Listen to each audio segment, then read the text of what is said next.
Olá a todos, aqui é o professor Cláudio e hoje para dar sequência ao nosso curso de História da Filosofia Grega, nós estamos levando até vocês uma história panorâmica, diga-se de passagem, né? Uma história vista por cima, por alto, quase que uma introdução à história do pensamento grego, abordando os principais pensadores, as principais escolas, as principais ideias, mas não deixa de ser um curso panorâmico, porque cada autor que aqui já mencionamos, cada conceito, cada escola, exigiria de nós um tempo muito mais amplo para nos dedicarmos a eles e não é nossa intenção tornar esse curso extremamente exaustivo, né?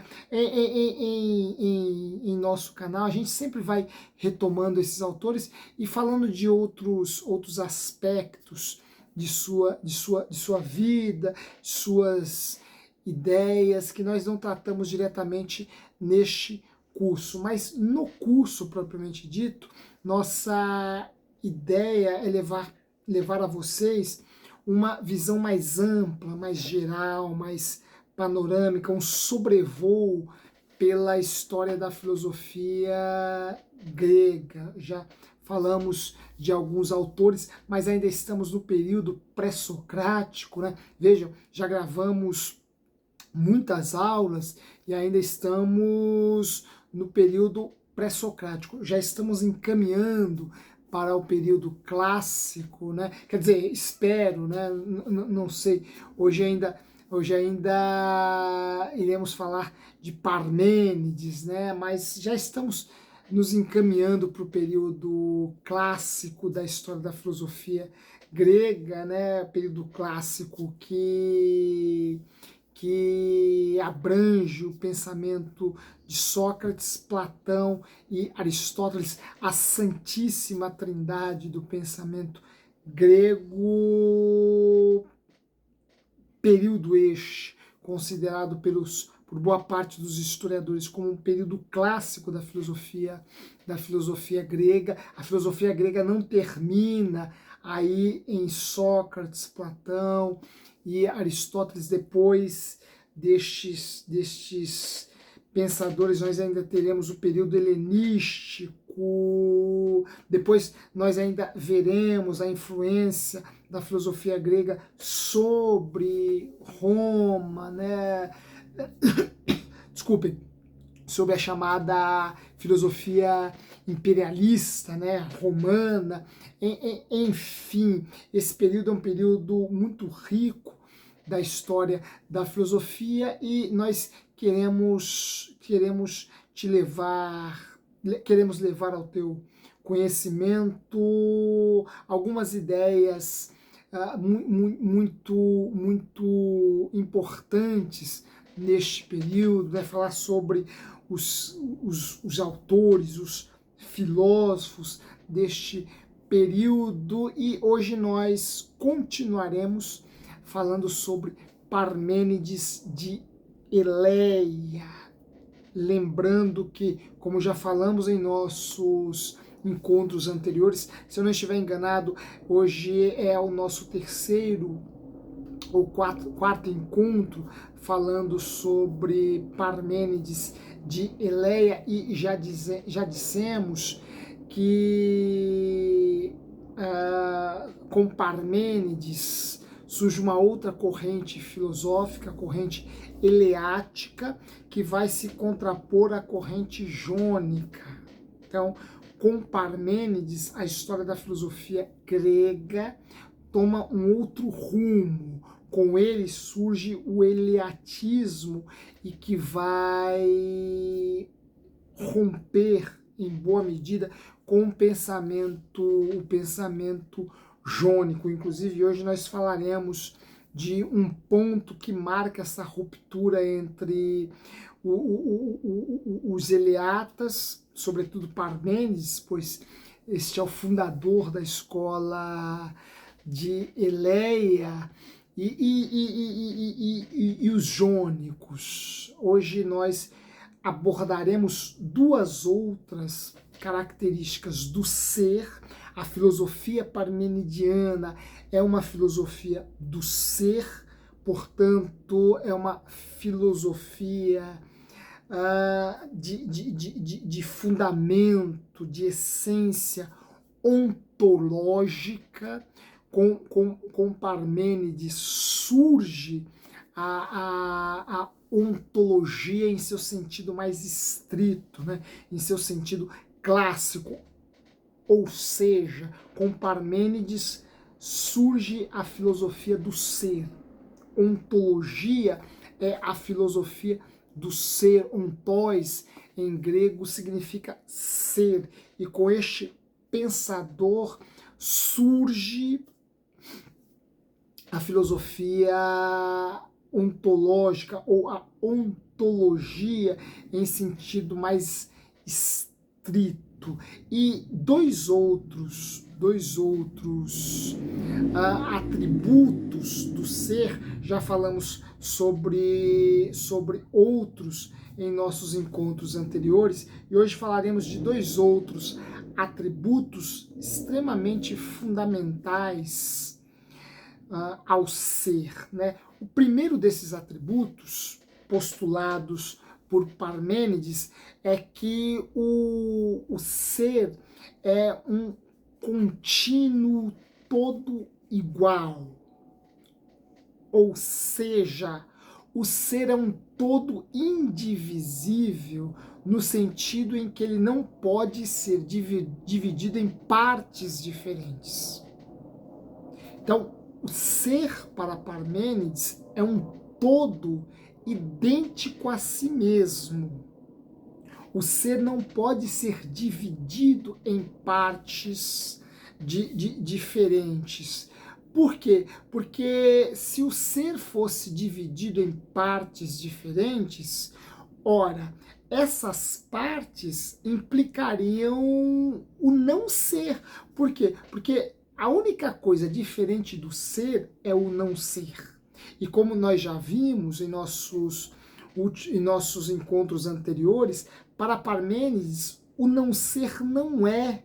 Portanto, o não ser não existe, o não ser não pode ser pensado. Só o ser existe, só o ser pode ser pensado, porque só podemos pensar aquilo que existe, não podemos pensar aquilo que não existe.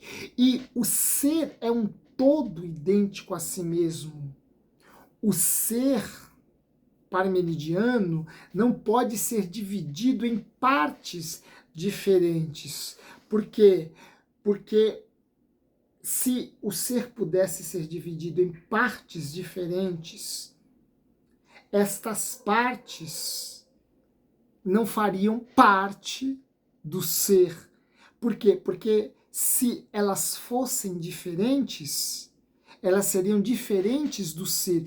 E aquilo que é diferente do ser é o não ser.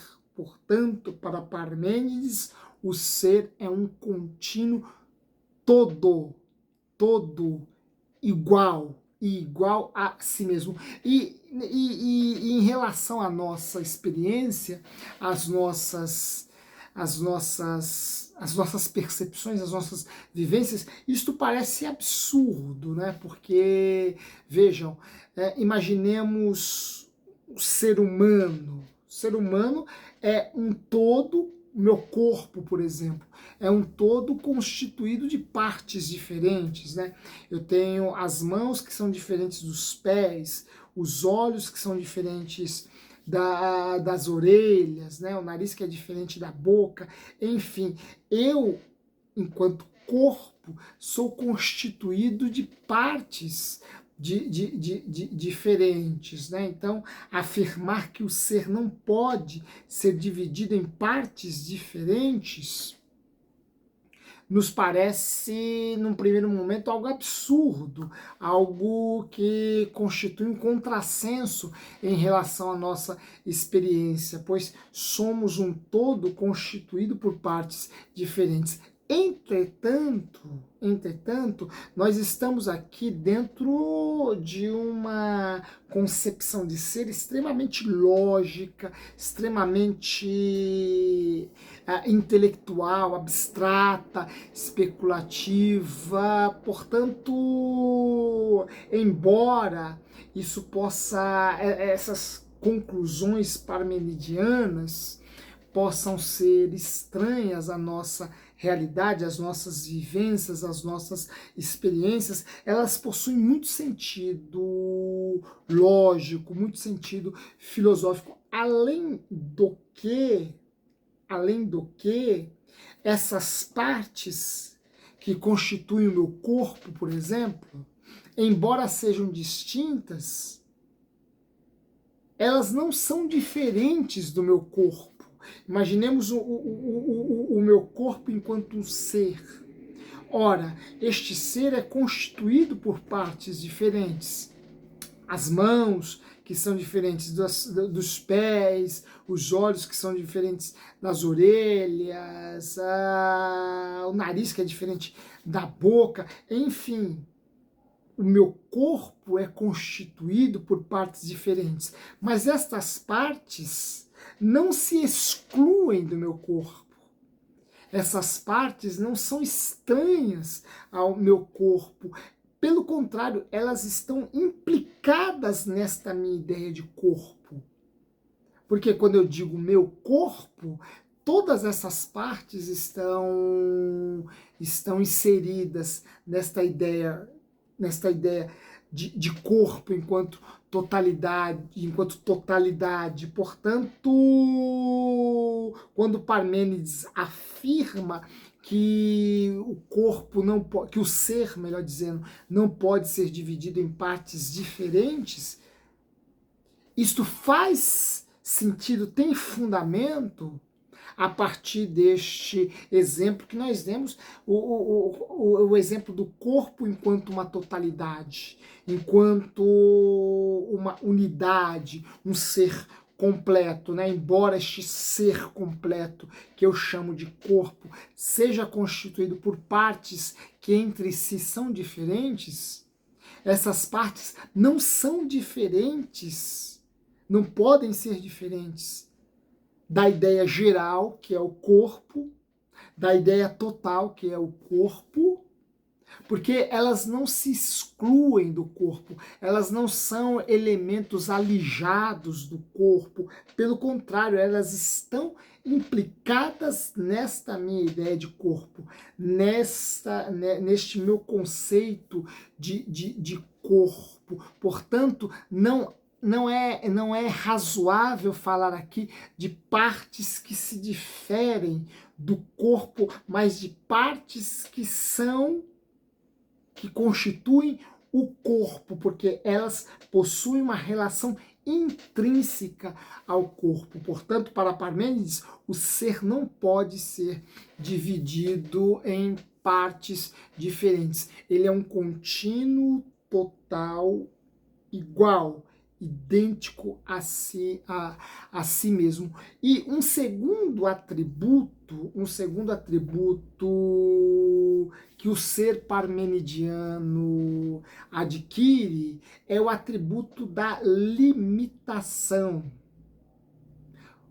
Ora, em Parmênides, o ser é limitado e, portanto, determinado. Embora Parmênides não desenvolva esta ideia com mais vagar, de forma mais sistemática, mais bem arquitetada, bem elaborada, bem orquestrada, isso está posto na filosofia ontológica de Parmênides, na filosofia do ser de Parmênides. O ser é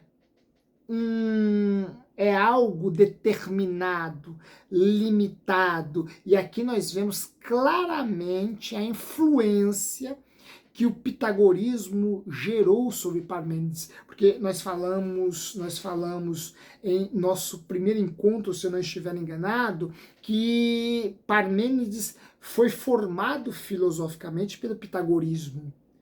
O pitagorismo foi a primeira grande influência sobre Parmênides. Parmênides vai se formar filosoficamente na escola pitagórica. E nós já vimos lá atrás, quando estudamos o pitagorismo, que uma das categorias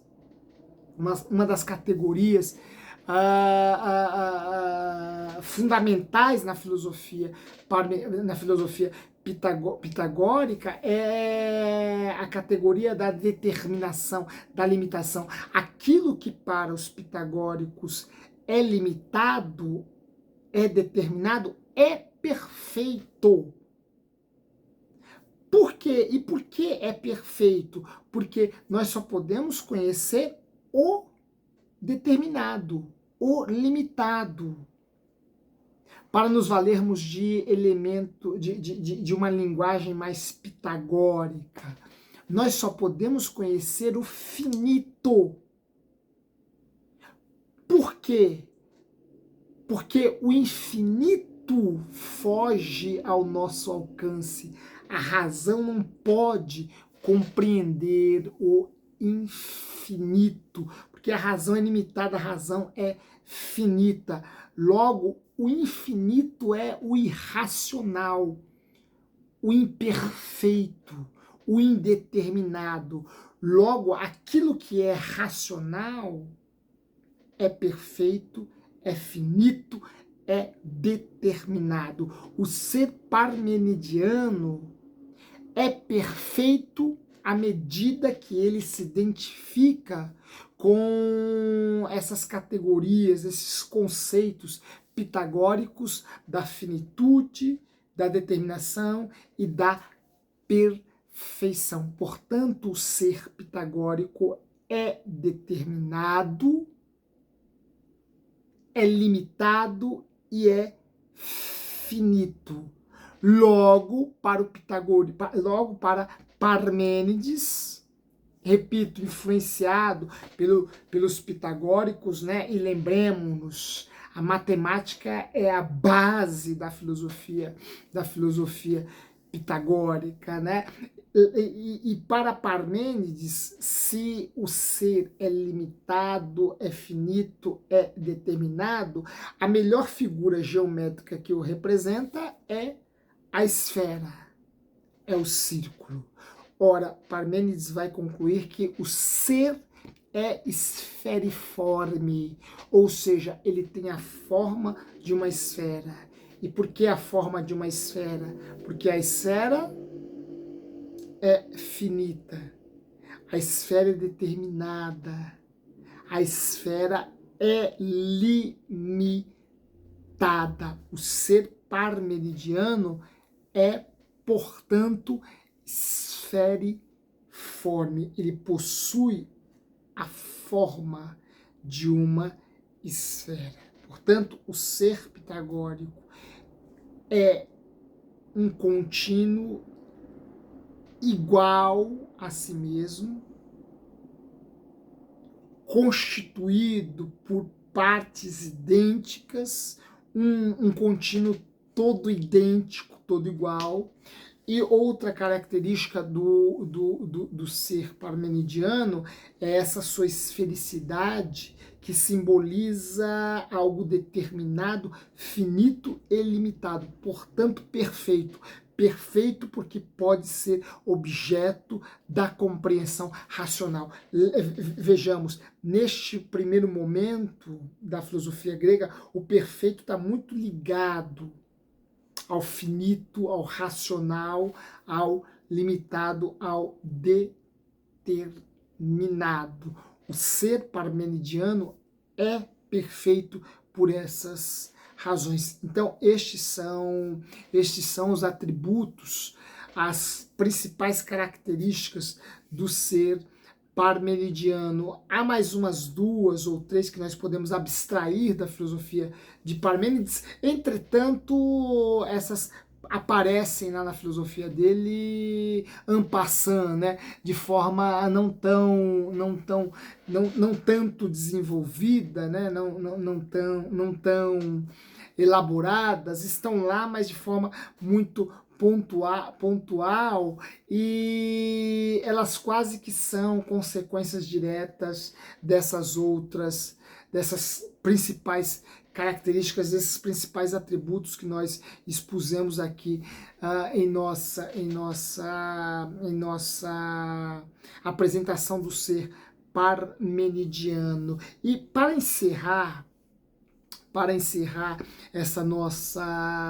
este nosso encontro, essa nossa aula, nós poderíamos nos perguntar o que vem a ser, o que é este ser parmenidiano, porque ainda nós vimos os seus atributos, mas não sabemos ao certo o que é este ser parmenidiano. Bem, dois pontos aqui nós precisamos considerar.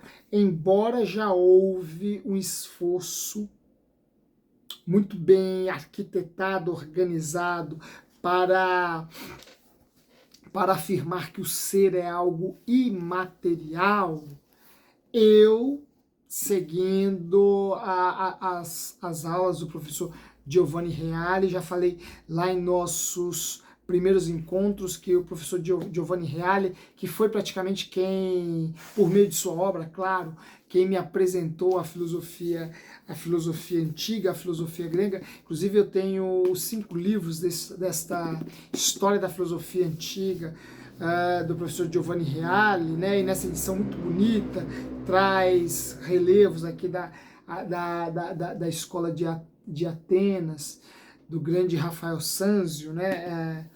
Esse aqui é o volume 1 e tem sido a base do meu curso aqui para vocês. É claro que desde quando conhecemos e lemos essa obra, nós já lemos muitos outros autores, muitos outros historiadores de filosofia grega, né? Mas o professor Giovanni Reale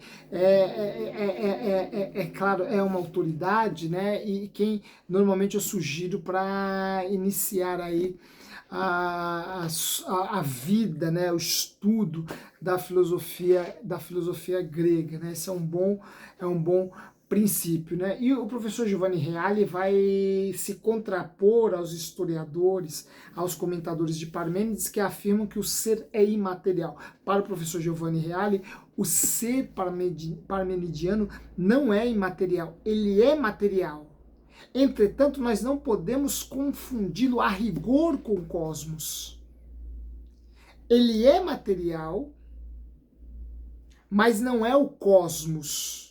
Não é a natureza, não é o universo, não é? E nesse sentido, o pensamento filosófico de Parmênides já nos coloca diante de um ponto de ruptura com os jônicos. Não é? Por quê? Porque os jônicos tendiam a identificar a causa primeva, a causa primeira de todas as coisas, com a natureza, né? Lembremos-nos de Tales, né? Para quem a água é o princípio de todas as coisas. Vejam, a água pode ser identificada na natureza, a natureza pode ser identificada na água. Em Parmênides,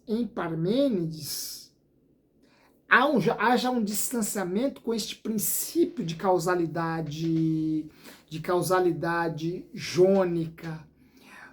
Por quê? Porque, primeiramente, pelo fato de que Parmênides não está pensando o ser como causa universal de todas as coisas, ou como princípio. Por quê? Porque se o ser fosse a causa, a origem de alguma coisa, esta coisa originada pelo ser teria que ser diferente do ser. E nós já vimos, estamos cansados de ver, que algo diferente do ser só pode ser o não ser.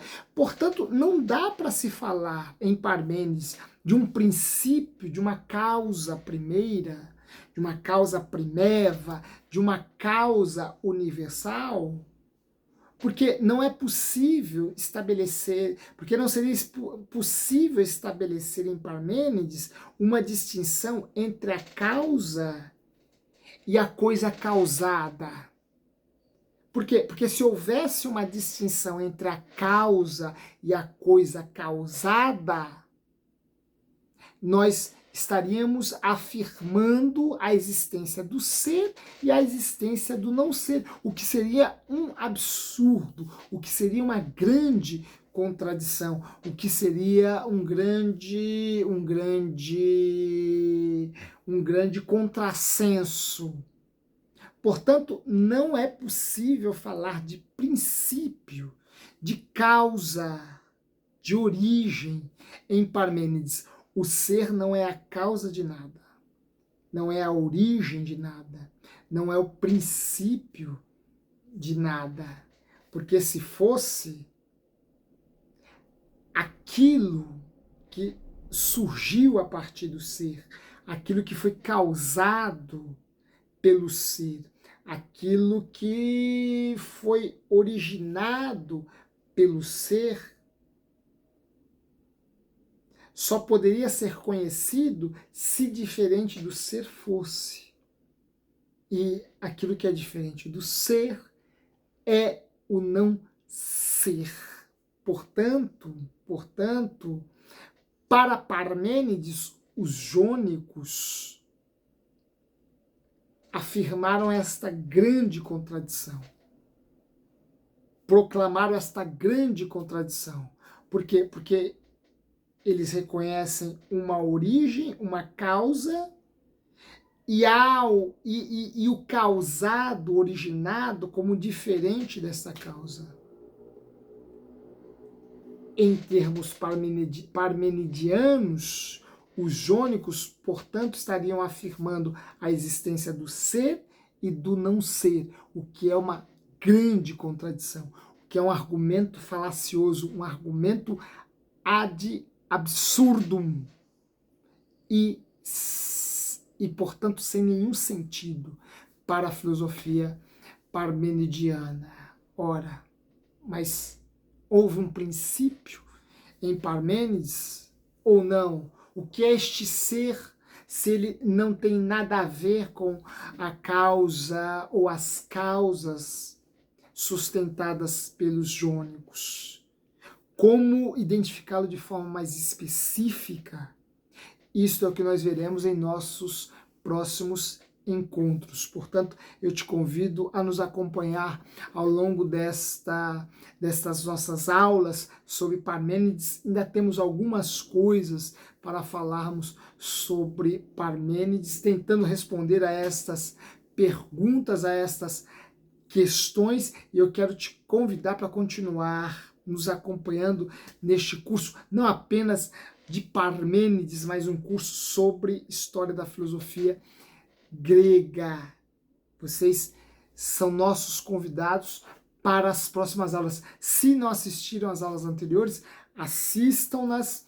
Nós já gravamos muita coisa sobre o pensamento grego antigo. Estamos ainda nos pré-socrático e muitas coisas ainda falaremos sobre estes gregos maravilhosos e brilhantes. Portanto, em nosso próximo encontro, nós continuaremos a falar sobre Parmênides, iremos abordar a segunda via epistemológica, por assim dizer, a segunda via que nos permite pensar ou construir conhecimento em Parmênides, e vocês são os meus convidados para continuarmos nesta nossa viagem. Se gostaram da nossa aula, não se esqueçam de deixar aí o seu joinha, o seu like, nos ajude compartilhando este canal com outras pessoas. Aqui nós levamos a vocês um pouco de conhecimento, aqui nós priorizamos priorizamos o conhecimento. Portanto, aqui nós levamos a vocês um pouco de filosofia, de literatura, de arte no sentido geral, um pouco de ciência, e você que sabe a importância que o conhecimento tem sobre os seres humanos, nos ajude divulgando esse espaço, fazendo aí a sua inscrição, compartilhando essas nossas aulas com outras pessoas, fazendo aí os seus comentários, enfim, nos ajude na divulgação deste espaço. Forte abraço a todos e em breve nos reencontraremos aqui para continuarmos com o nosso curso de História da Filosofia Antiga, da Filosofia Grega. Até lá, um forte abraço.